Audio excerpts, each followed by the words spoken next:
As a kid, one of my favorite books was a book that my mom loved and read to me and my sisters a lot. And it's interesting, it's actually turned out to be a pretty insightful commentary for our culture today. It's the book called Are You My Mother? You guys read the book? Oh man, fantastic book. The story of the book is very simple. A baby bird hatches from his egg and his mother is not in the nest. So he begins a journey of trying to find her. He asks a kitten, a chicken, a dog, and a cow, "Are you my mother?" Then a car, a boat, a plane, and a steam shovel, "Are you my mother?" Then he realizes very sadly that none of those things are his mother. Exactly. But finally, he makes it back home to his nest, and his mother returns, and he immediately realizes, that's my mother. It's such a classic story, and I think kids' books actually contain the best lessons in life for us to learn. Because Are You My Mother is a story of identity. The newborn bird is trying to figure out who he is by searching for his mother, and it's actually kind of sad because nothing can give him the identity and connection he is seeking until he makes it back home to where he was created. I told you guys, this book, it was written in 1960, but man, that is a profound message for our world today. Because I believe one of the big questions people are asking and wrestling with in our time, though they may not voice it out loud quite like this, is this question: who am I? Who am I? Where do I find the meaning of my life? Where do I get my value, my worth, my identity? Do I get it from someone else? Does someone out there tell me who I am? Or can science and history tell me who I am? Or do I need to try and discover it inside of myself and then tell others who I am? Again, I know people aren't just like walking around asking these questions in the course of their daily life, but just look at the way people live and operate, and you'll see this question, this search for identity drives a lot of what people do. And closely tied to the question, who am I, is a second question. Why am I here? That's a question of purpose. Was I born because my parents decided to bring me into the world? Was I born by accident? Did the right atoms and molecules just happen to be in the right place to form my body and my brain? And do I have a particular task that I've been created to accomplish? Is it happiness or success or bettering the world around me or loving others or being a good person? Or do I get to pick for myself what my purpose is? Am I some sort of autonomous ship that can set my sails wherever direction I want? Or is there a force like the wind directing me where I'm destined to go? Again, maybe you've never expressed it quite that way, but deep down, I think we've all had these sorts of thoughts. Maybe when they bubble up, we work really hard to shove them back down. These kind of questions might make us uncomfortable, anxious, depressed, or confused. But if you've never really stopped to think about those questions before, this morning, I want to invite you to consider them with me in the next half hour we have together. I want you to think about your own life. You. And I want you to wrestle with your identity and your purpose. Even if you're a Christian and you think you know the answers, I want you to consider how you might answer these questions specifically. Who am I and why am I here? I believe the best way to answer those questions today is not through meditation or therapy or education or even your mother. Those can be good things. I believe the real answers to those big questions come from God through His Word, which is the Bible. So let me show you why the Bible is the key to answering these questions. By looking at a story where Jesus revealed to someone their identity and their purpose. This story comes from the Gospel of Luke, the book we've been walking through verse by verse this year. This book is a product of Luke's research into the true account of the life of Christ. And by the Holy Spirit, God inspired Luke to write this down for us today, making these words true words from God. We've now come to the 5th chapter, and in the early days of Jesus' ministry. So let's read our passage first, and then we'll break it all down. Look with me at Luke chapter 5, verses 1 through 11. On one occasion, while the crowd was pressing in on him to hear the word of God, he, Jesus, was standing by the lake of Gennesaret, and he saw two boats by the lake, but the fishermen had gone out of them and were washing their nets. Getting into one of the boats, which was Simon's, he asked him to put out a little from the land, and he sat down and taught the people from the boat. And when he had finished speaking, he said to Simon, "Put out into the deep and let down your nets for a catch." And Simon answered, "Master, we toiled all night and took nothing. But at your word, I will let down the nets." And when they had done this, they enclosed a large number of fish, and their nets were breaking. And they signaled to their partners in the other boat to come and help them.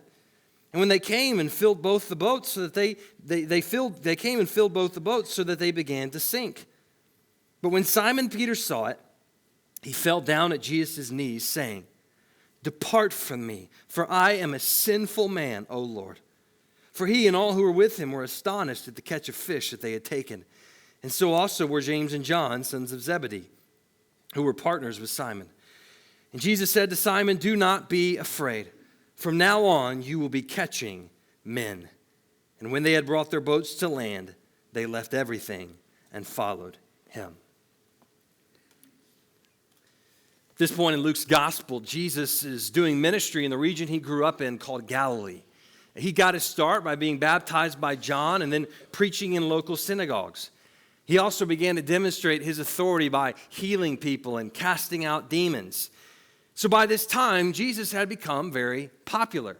Crowds followed him wherever he went. They wanted to hear him teach. And we see that right here as Jesus teaches by the lake, and the crowds are pressing in on him. So Jesus, needing a little bit of breathing room, he gets into one of the boats and starts to teach. Now, we see that this was not just a random boat, but it was Simon's boat. We were introduced to Simon in the last chapter, who we also know was called Peter. Jesus, you may remember, went to Simon's house and healed his mother-in-law from a high fever one day after the synagogue. So there was already some sort of a relationship here between Jesus and Peter, and he's now using his boat as a pulpit to teach the people. But the miracle comes after he's done teaching the crowd. That's when he turns to Simon Peter and he says something very strange. Look again with me at verse 4. It says, when he had finished speaking, he said to Simon, "Put out into the deep and let down your nets for a catch." Now, why was that a strange thing to say? It's because in this time, fishermen most often worked at night. That was the best time to catch fish. So they would spend all night out on the lake. Then they would come in the morning, clean their nets, rest, and get ready for the next night. It was unusual to try and fish during the day. It was especially unusual if you just spent the whole previous night catching nothing.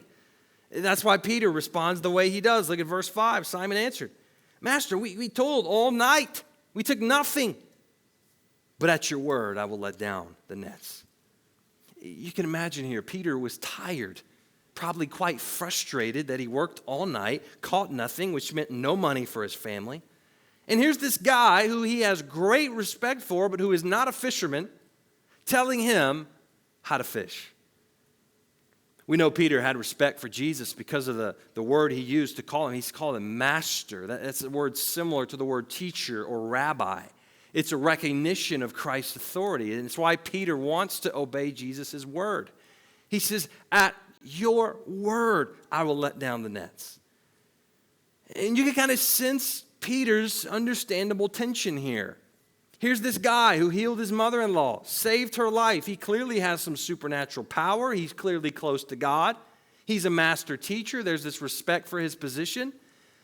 But Peter's probably thinking, fishing is my domain. All right, this is what I do for a living. We don't fish in the daytime, and I'm ready for bed. We ain't going to catch nothing. But for you, Jesus, at your word, okay, I will do it. So they do it. We see the plural word there, they. Fishing was a partner business, a family business. We know Peter fished with his brother, Andrew, so he's there helping him. Maybe he's looking a little side-eyed at Peter, thinking, seriously, what are we doing, man? Are you sure this guy knows what he's talking about? What are we doing? But they let down their nets. And it seems that immediately They catch this huge haul of fish. It's so big, their nets are breaking when the night before they couldn't catch a thing. So they call over to their partners. There's another pair of brothers, James and John, and they come over with their boat to help. And the catch is so big that all the fish in both boats are causing the boats to sink. Picture the scene with me right here.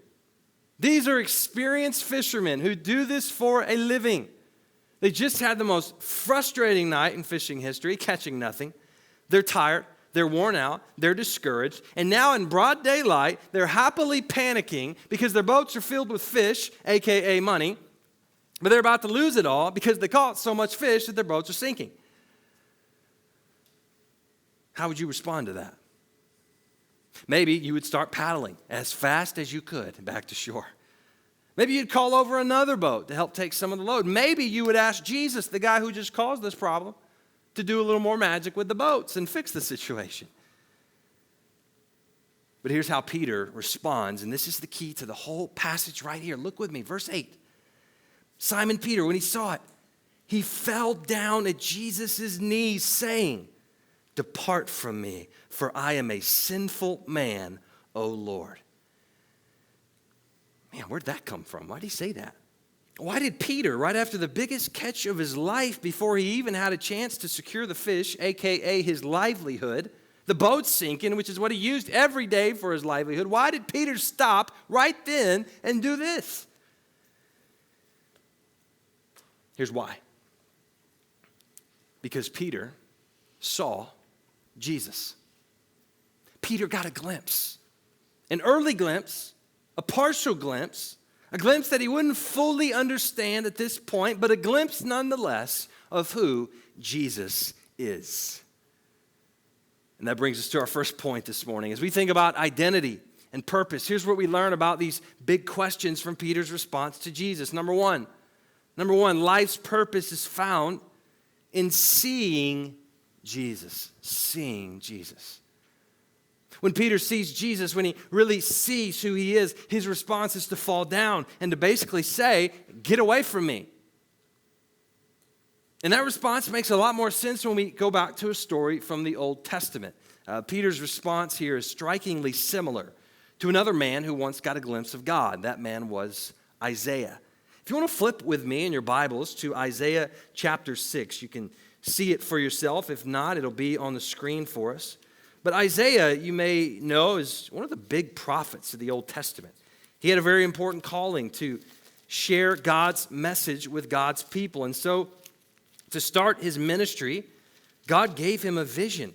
He wanted him to see who he was speaking for. So, look at Isaiah chapter 6. Notice how Isaiah paints this picture for us.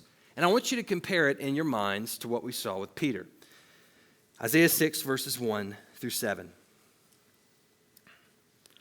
In the year that King Uzziah died, I saw the Lord sitting upon a throne, high and lifted up, and the train of his robe filled the temple.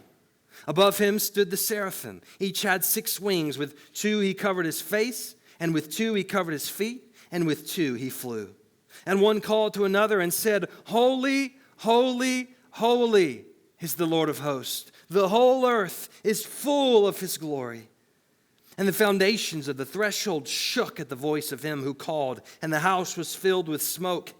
And I, Isaiah's talking, I said, "Woe is me, for I am lost, for I am a man of unclean lips, and I dwell in the midst of a people of unclean lips, for my eyes have seen the King, the Lord of hosts."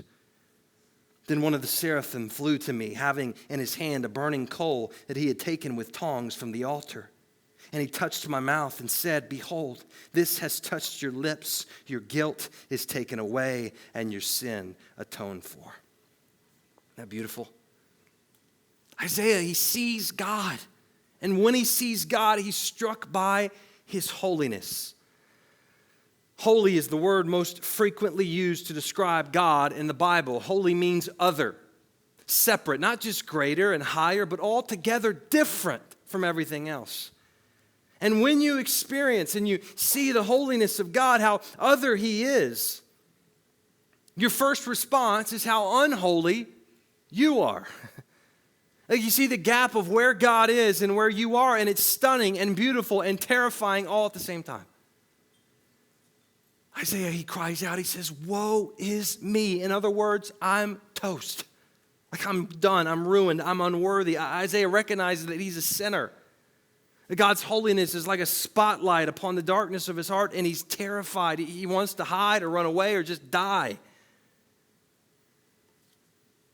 And in one sense, this is a normal response to seeing God. When we get a glimpse of God in his word, we should from time to time become broken and overwhelmed by our sin and our unworthiness of God's presence. We should be startled and we should be terrified by his greatness, why the Bible commands us to fear God. Part of the fear is realizing that his holiness and his justice should take you out. It's the reason C.S. Lewis chose to portray God in the Chronicles of Narnia as a lion. You guys have been to the Kansas City Zoo and seen the lion exhibit? You can get pretty close to a lion, like at least as close as I ever want to be. And even though there's a barrier there and there's this really strong net between you and the lions, it's still scary, like especially when my kids run up to it and the lion's like, oh, there's a snack. Like my first reaction when I see the lions is to kind of take a step back. You want to see them and you're fascinated by them. They're beautiful creatures, but you also want to run away at the same time. That's the idea here with Isaiah and Peter. Peter falls to his knees. He says, depart from me, for I'm a sinful man, O Lord. This is how we know Peter gets a glimpse of Jesus' deity. He doesn't understand it all yet, but he sees it. He sees the holiness, the otherness, the greatness, and he immediately recognizes that he is not worthy of Jesus. He says, I'm a sinner. I can't hide it. I can't pretend anymore. I am not worthy, Jesus, to have you in my boat or in my life. If you don't get out of here, something bad's going to happen. Either I'm going to mess you up or you're going to have to take me out. In your justice, you have to, because I'm like oil and you're like water. We cannot coexist like this. And everything we know about God, everything we know about his holiness and how he feels about sin says that should be true. Sinful man and holy God cannot coexist. That's why Adam and Eve got kicked out of the garden. That's why Israel had to build the tabernacle and the temple and put a really thick curtain in the middle of it where no one could go inside and see God's glory. Isaiah understood, Peter understood, between your holiness, God, and my sin, this ain't gonna work. And yet something totally unexpected happens. Grace. God gave Isaiah grace. He took a coal, he put it to his lips, and he atoned for his sin. He forgave him. And I believe Jesus did the same for Peter. There's no coal or fire or anything like that here. But I think we see it in this one simple action by Jesus. He stays in the boat. He doesn't depart. He doesn't strike Peter down like he deserves. Jesus stays. And he tells him not to be afraid. He calls him to follow him. That's grace. Grace is God loving and forgiving sinners who do not deserve it. And my friend, you will not understand your identity until you too see God's holiness and grace. You were not made to find your identity inside yourself or by yourself, but rather to receive it from God. See, God made you. He rules over you. He's given you everything you have. He holds your breath in his hands, and he can rightfully take it anytime he wants. So that means God determines your identity. So if you want to know who you are, you start by looking to him. And yes, it will be scary at first because you're going to get exposed. Seeing God will expose your sin and your guilt, who you really are. But he does that so you'll see your need for him. So don't look away, because you'll also see God's grace. That he loves you so much, he sent Jesus for you. He gave up his own son to die on the cross so that you could live. And guys, once you see this and understand it and believe it, that's when all the fuzziness of life begins to make sense. And you see that you're not an accident. You're not just a product of your parents' DNA. You're a child of God. You were chosen by him before the foundations of the earth. He sought you out to lavish his love on you, to adopt you and give you a new name and a new life. And he doesn't make mistakes. So don't listen to the world. Don't listen to the lies of the enemy. Like, I don't care what someone said about you in your life. I don't care what your parents said, somebody else mean said, or what you've always thought or believed or reinforced in your mind, or what feels right to you. Who you are comes from God, period. Like, he gives you your identity. He determines what is true about you, and no one else can change that. Your life purpose is found in seeing Jesus. But we don't stop there. Once we see Jesus, he calls us to a task. He gives us something to do, and that's our second takeaway this morning. Number two, life's purpose is found in serving Jesus. Seeing Jesus, serving Jesus. Look again at verses 9 and 10. For he and all who were with him were astonished at the catch of fish that they had taken, and so also were James and John, sons of Zebedee, who were partners with Simon. And Jesus said to Simon, do not be afraid. From now on, you will be catching men.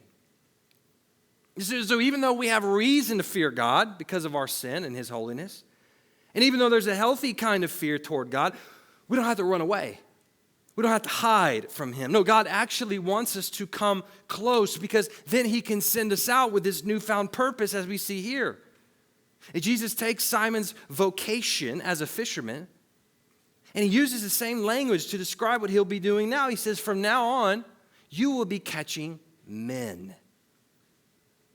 From now on, now that you've seen Jesus, now that you know your identity, now that you've been changed by God, from now on, you're going to catch men. What does that mean? Well, Jesus is saying, in the same way that you've worked so hard to catch fish with a net and bring them out of the water, you're now going to cast the net of the gospel to bring people into the kingdom. That's what fishing for people is. It's simply sharing the good news about Jesus and inviting people to repent and believe in him and join his kingdom. And guys, our purpose today is the same.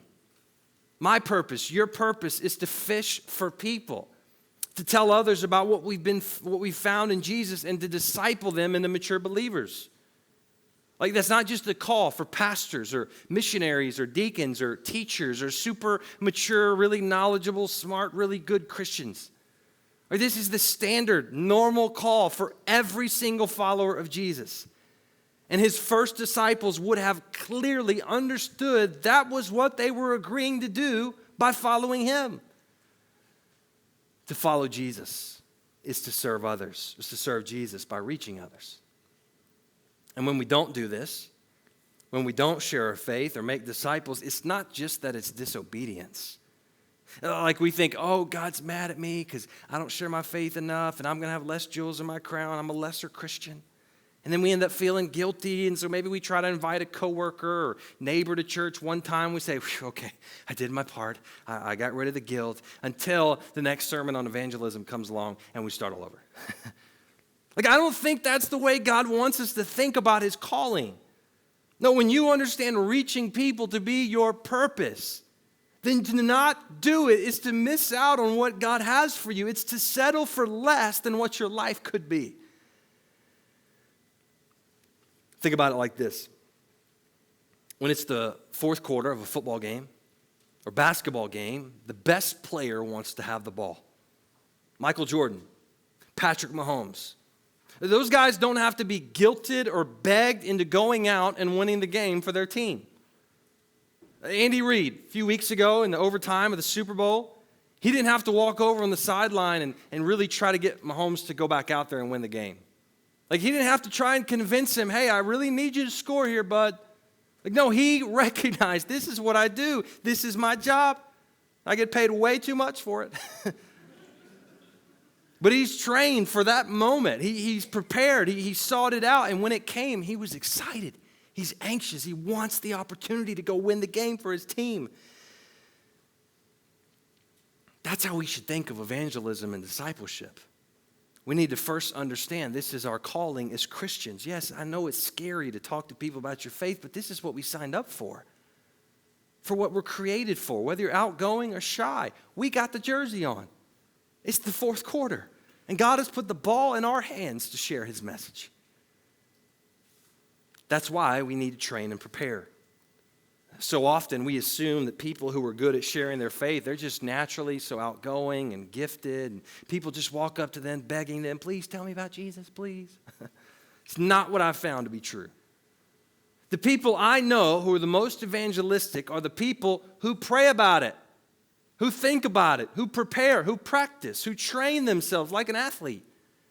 They're ready, and when the opportunity comes, they're still a little nervous, but they're thrilled. They're overjoyed at the opportunity to make a difference in someone's life.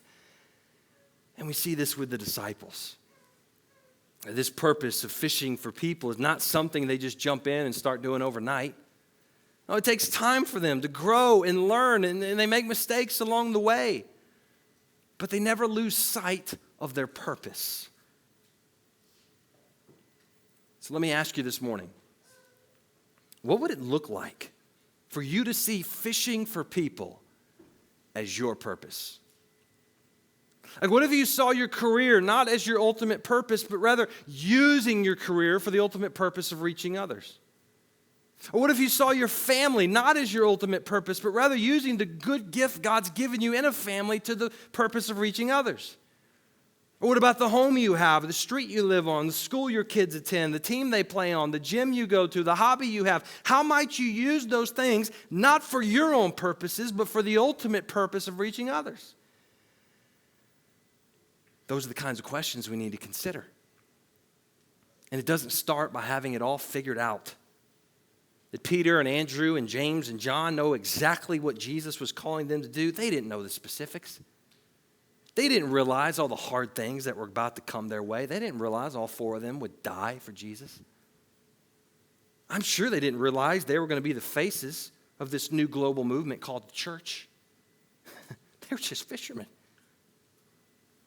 All they knew is that they had a new identity and a new purpose, and they weren't turning back.